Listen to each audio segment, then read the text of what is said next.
Now, in addition to his verbal teaching and his provocative demonstrations, the other thing that Christ did of great significance was to institute the sacraments.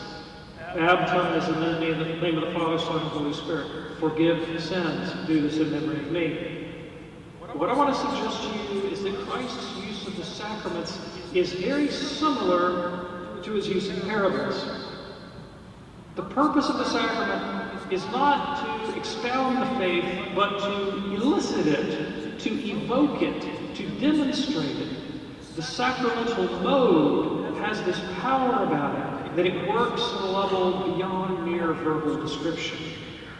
Like the parables, sacraments are adapted to help us internalize the person of Christ. But how? As Catholics, we understand that the sacraments are supernaturally powerful tools to transform our lives. They're not merely symbols.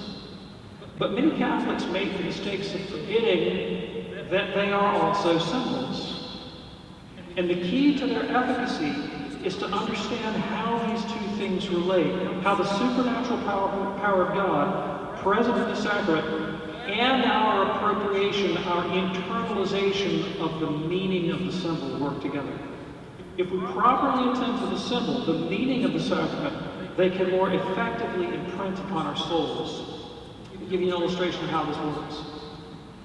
When I was in college, I was at Wheaton College, it's an evangelical Protestant school in Chicago. And they had a chapel there. It was a prayer chapel. Imagine a Eucharistic adoration chapel without the Eucharist. That's what it looked like. But they did have something, a table, rather like an altar. They called it an altar. And people would go in there and pray quietly and silently. But you were allowed to write your prayer intentions anonymously on a sticky note and put it on the so-called altar. So you'd be in there, you'd be praying for a while by yourself, and you might wander up and pick these things up and pray for your fellow Christians. And I would do this frequently. And I found after a while that many of those sticky notes were more like confessions of sin. They were, I'm struggling with this sin, please help me. I have this weakness, please pray for me.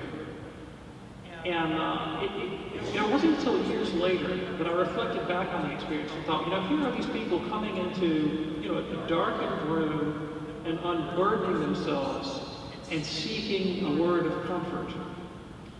Wouldn't it be nice if God could whisper to you, it's okay, I've got this.